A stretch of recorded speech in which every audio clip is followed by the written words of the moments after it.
Good morning, friends. In continuation to the previous class, now I'm going to discuss about general properties of metals. General properties of metals.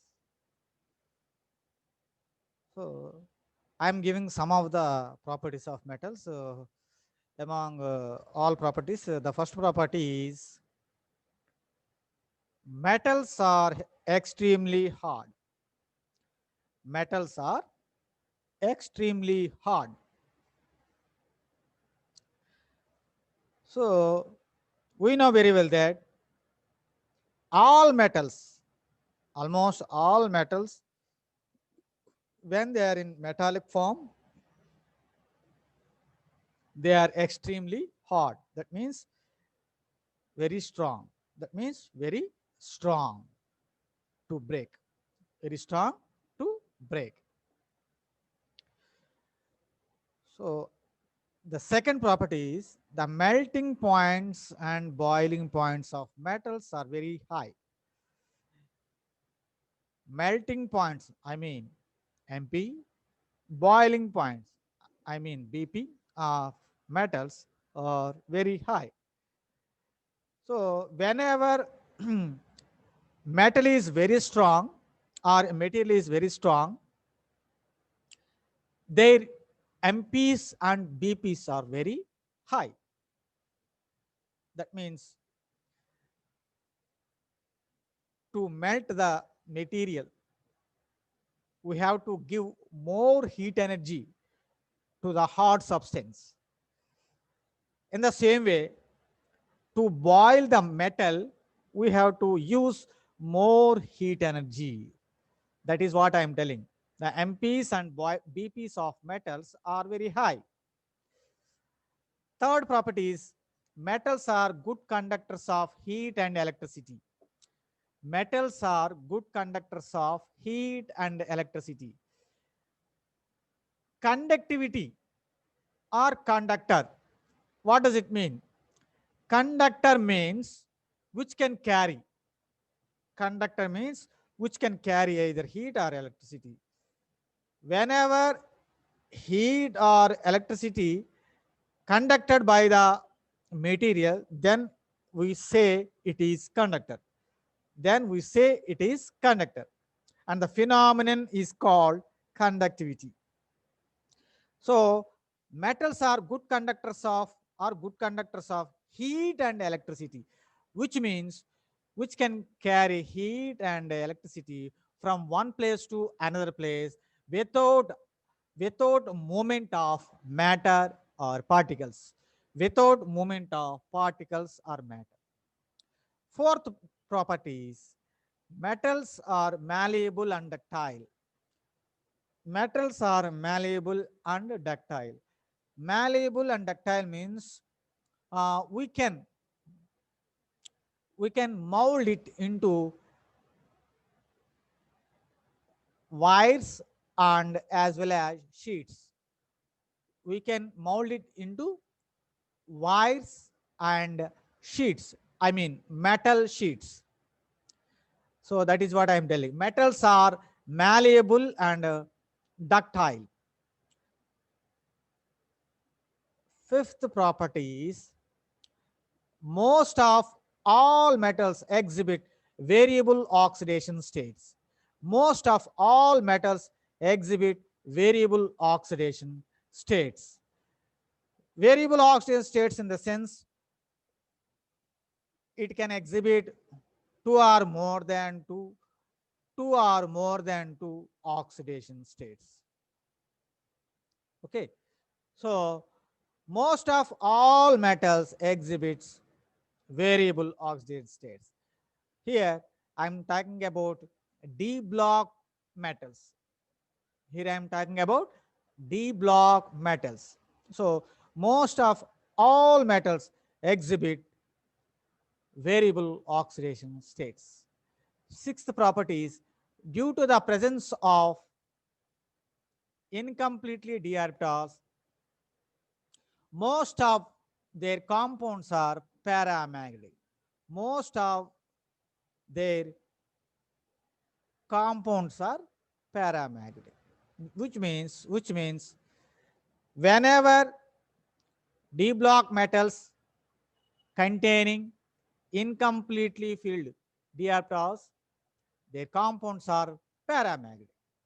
Their compounds are paramagnetic. Paramagnetic in earlier classes or in the previous class, I have discussed about paramagnetic character or paramagnetic substance. When we say a substance is a paramagnetic substance, in the previous class, I have told you that whenever a substance introduced into the external magnetic field and the substance is weakly attracted by the external magnetic field. Whenever a substance is weakly attracted by the external magnetic field, then we say that it is a paramagnetic substance. So that is about paramagnetic character. So point number 7, I mean property number 7. Most of the d block metal compounds are colored. Most of the d block metal compounds are colored in the solid state or solution states due to the presence of unpaired d orbitals. Due to the presence of unpaired d orbitals.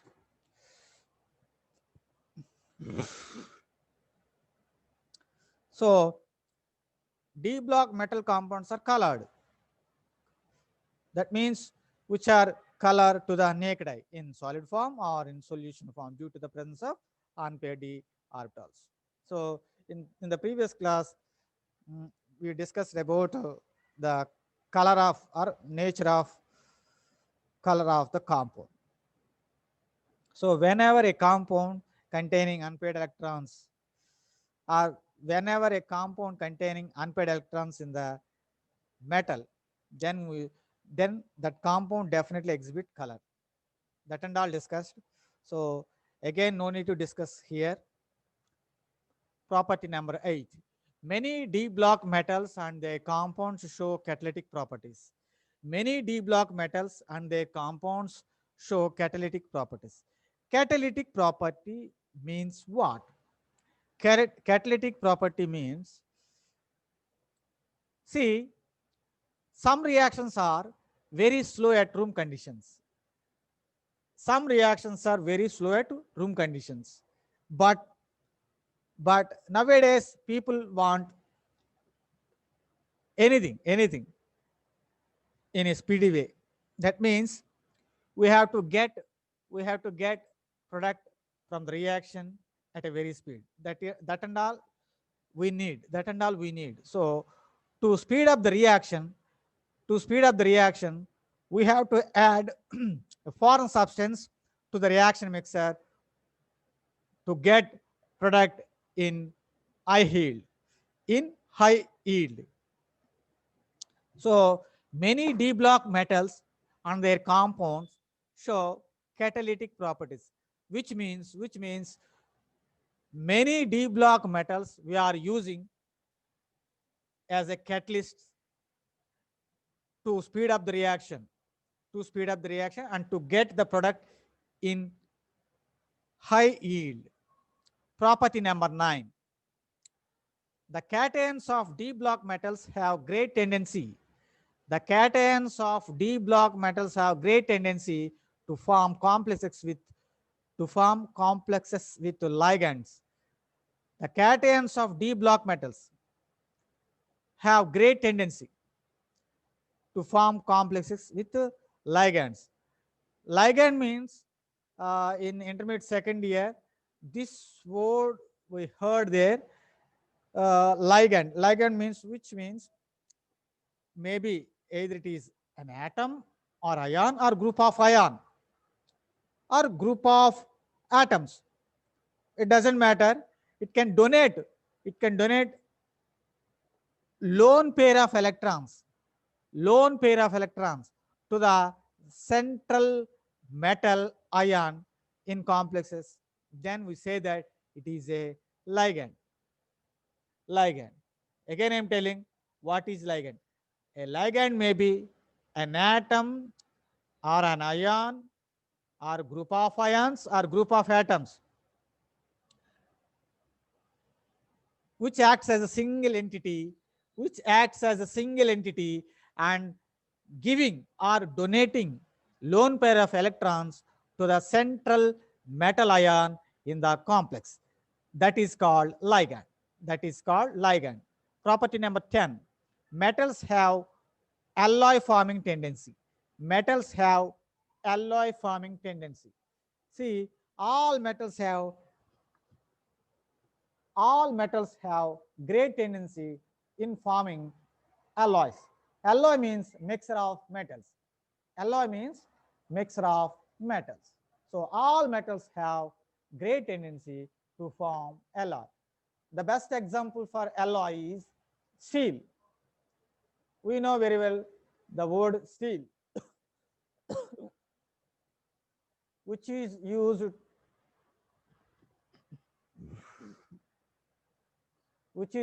in our daily life. To construct a railway track, we are using steel. To prepare vessels, we are using stainless steel.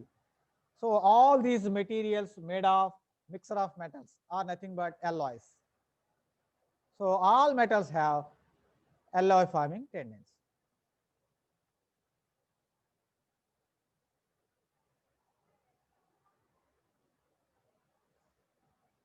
Next. Next question is catalytic property. Catalytic property. See, many d block elements and their compounds are act as catalysts in chemical reactions. Catalysts in chemical reactions.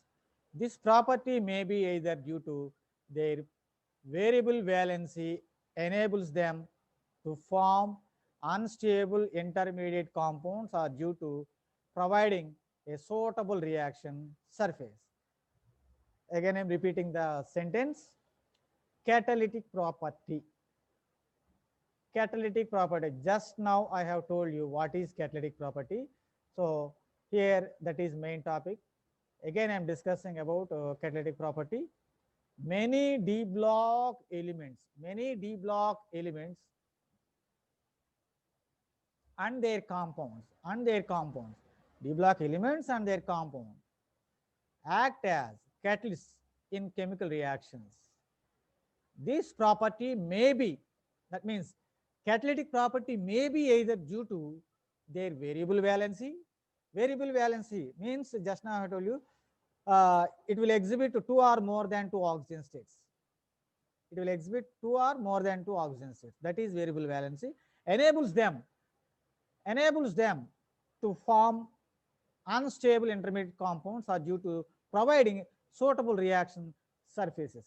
So due to which all d block elements, almost all d block elements exhibit a catalytic property. Now I am giving some of the catalytic properties of d block elements or metals. First point, catalyst. Nickel. Nickel acts as a catalyst in hydrogenation of oils. Nickel acts as catalyst in hydrogenation of oils. Hydrogenation of oils means in preparing daldas. Nowadays we are using daldas in making special items in home or in bakery, So in preparing dalda or in preparing dalda or hydrogenation of oils, nickel acts as catalyst. That means what does it mean? In preparing daldas, generally that reaction is very slow at room conditions. But whenever this nickel is added to the reaction mixture, that hydrogenation of oils, that means preparation of dalda is very easy at room conditions, and the reaction is very speed at room conditions. And we will get dalda in high yield. high yield. So that is first catalytic property of D block elements. And next iron acts as catalyst in the synthesis of ammonia by Haber's process. Iron acts as catalyst in the synthesis. Synthesis means, the word synthesis means preparation of. Synthesis means preparation. So synthesis of means preparation of ammonia. Ammonia means NH3 by Haber's process. So in Haber process, we are preparing ammonia, but the yield is, that means the product is, yield means product, yield is very low. That means the product is very low at room conditions. That means at room temperature and pressure. But whenever iron is added to the reaction mixer, the process of synthesis of ammonia speed up or speed up at a very high speed, or reaction speed will go at a very high speed in Haber's process.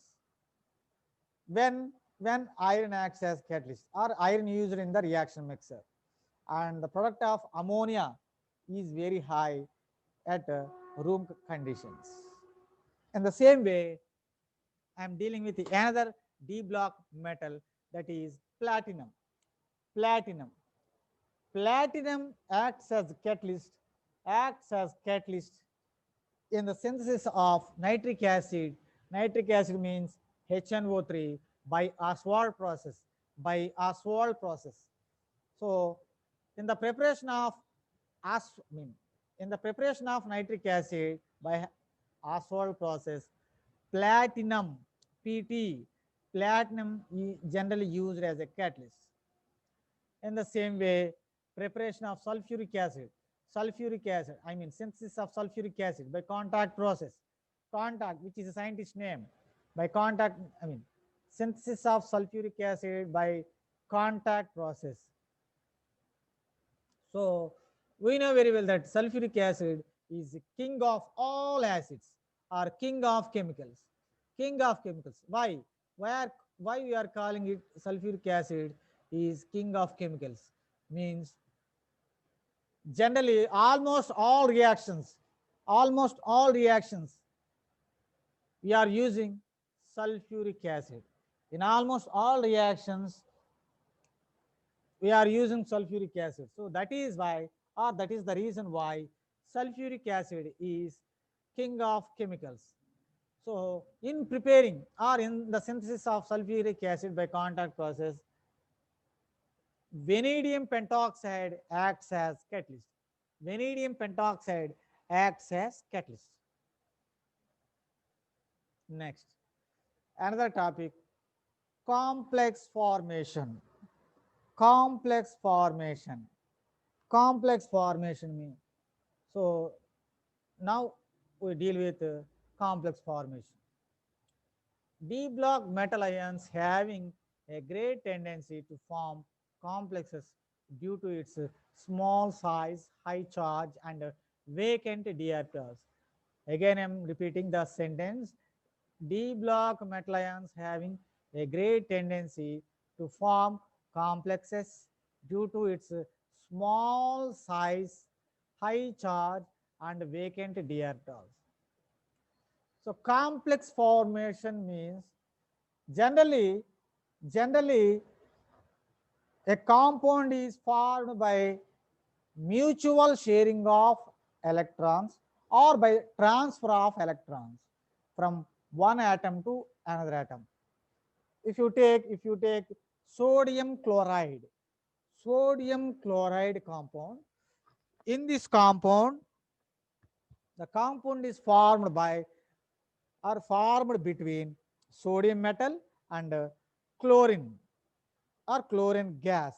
Whenever these two in contact with each other, one electron is transferred from sodium to chlorine and it will become chloride.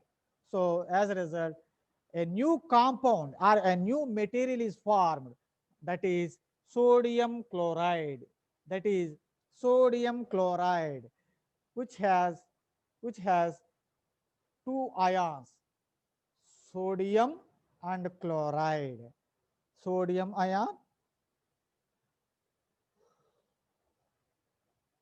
chloride ion. So it is a compound. Whenever this compound is dissolved in water, it can give the tests of sodium ion and chloride ion. That means it can give the tests of both sodium ion and chloride ion. So it will lose their identity whenever it is dissolved in water. Whenever it is dissolved in water. Or you can take potassium chloride. Potassium chloride, KCl. KCl.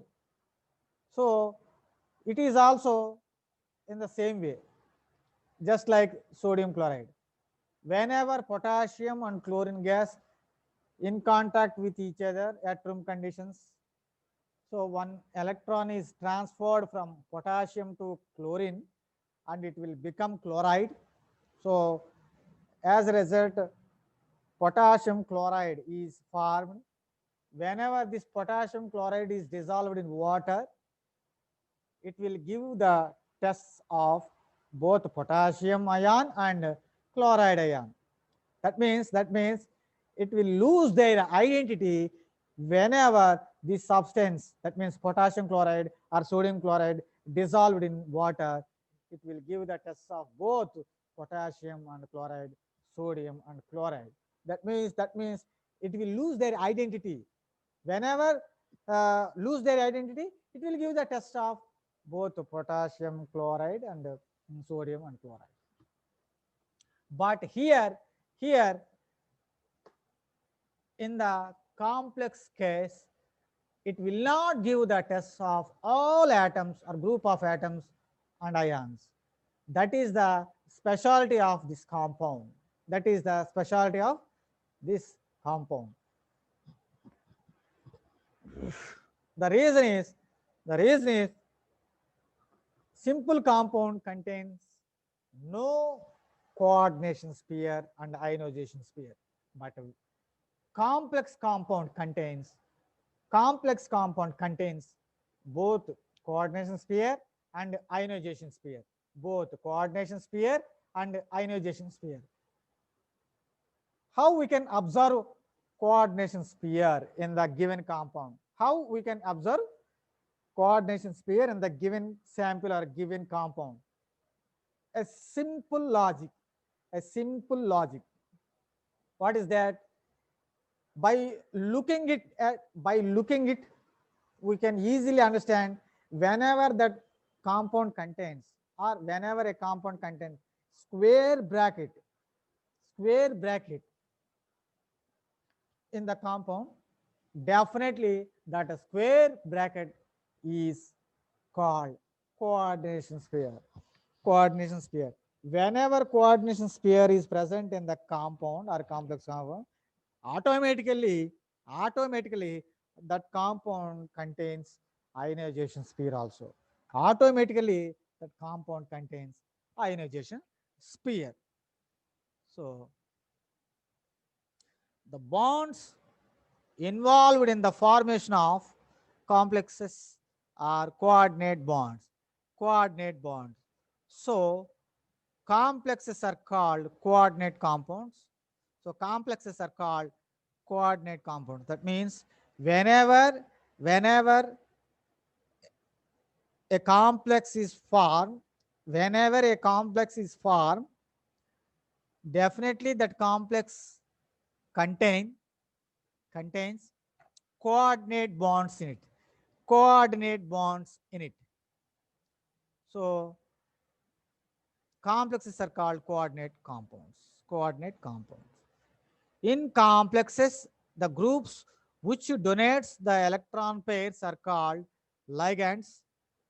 Again, I am repeating, in complexes, the groups which donates the electron pairs are called ligands, and the metal ions which accept the electron pairs is called central metal ion. Just now I have told you about what is ligand. What is ligand?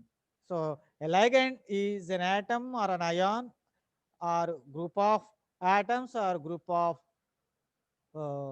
ions which donates electron pairs to the central metal ion, that is called ligand.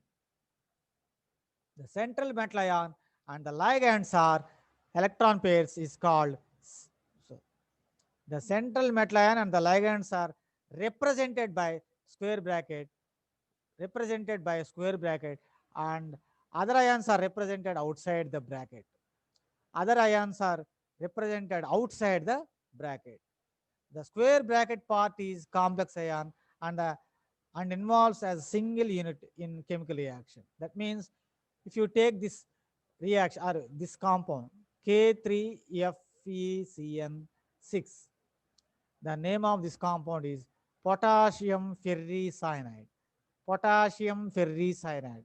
If you take this compound, here we have a square bracket in it. Square bracket in it. So this part is called complex ion. This part is called complex ion, which means it acts as single entity in the water or in the reaction mixer. That means this part cannot give the individual test of iron cyanide. It will give the complex ion result. It will give the complex ion test. That means ferricyanide ion test, not individual test like iron cyanide. In the same way, outside square bracket, that means this part K3 means ionization, I mean ionization sphere. That means outside of the square bracket is called ionization sphere. That means it will give the test of potassium in the water or in the reaction mixer. But complex N does not give individual tests of iron and cyanide. Coming to second example, that is hexamine chromium 3 chloride. Hexamine chromium 3 chloride. So this is another compound. Here also we have square bracket in it. Square bracket in it. So it will give the test of hexamine chromium 3 test, not individual test. It will not give individual tests of chromium and ammonia. It will give the test of hexamine chromium 3 ion test. And outside of the square bracket, we have only 3 chlorides. So it will lose their identity in water or reaction mixer, and it will give the test of chloride. In a series, the stability of complexes increases with increase the atomic number of the elements, and in a particular oxygen state with decrease the size of its atoms. Again, I am repeating the sentence. In a series, the stability of complexes increases with increase in the atomic number of the elements, and in a particular oxygen state with a decrease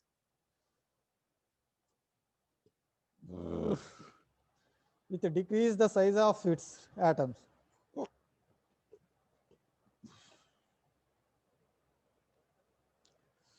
In a series, if you take 3D series, in the previous class I have told you that there are three series in D block elements, namely 3D series, 4D series, and 5D series.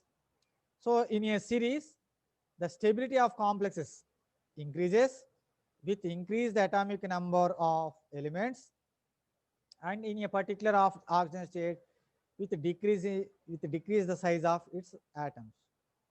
So if you go from left to the right side of the D block elements, so atomic number increases, at the same time the size of the atom decreases. So if you go from left to right side of the D block elements, complexes formed by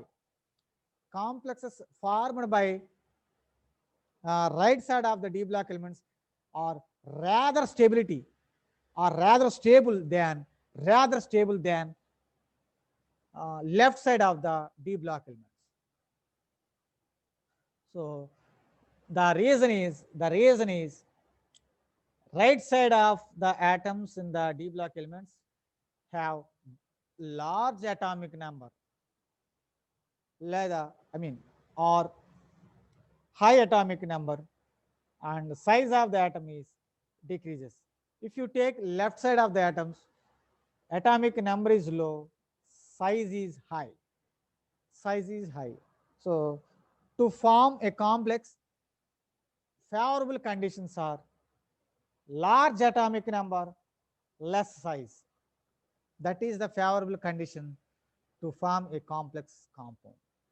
When the D block metal atom exhibit more than one oxygen state, the highest valent ion forms more stable complex.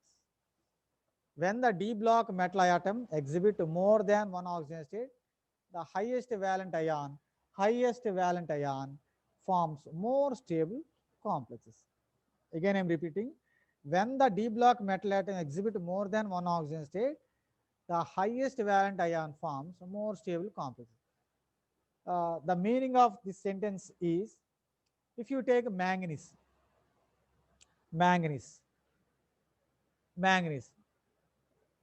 in the previous class, I have told you about oxygen states of manganese, oxygen states of manganese.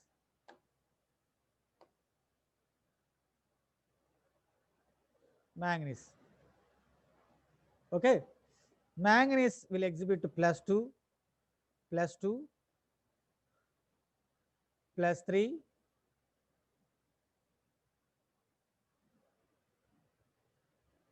here I am showing you manganese will exhibit +2, +3, +4, +5, +6 and +7 also. So if you take manganese compounds in different oxygen states, the stability, the maximum stability will exhibited by the compound formed by using manganese in +7 state, not +2 state, +7 state.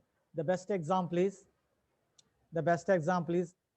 Mn2O7, Mn2O7, or if you take MnO2, if you take MnO2, MnO, manganese dioxide, manganese oxide, which is more stable? Manganese dioxide. Why? Because in manganese dioxide, manganese is in +4 state. In manganese oxide, MnO, manganese is in +2 state. So +4 is more stable than +2. So that is what I am telling. So when a D block metal atom exhibit more than one oxygen state, the highest valent ion, that means +4, forms a more stable complex than +2. Just now I have told you. So that is the complex.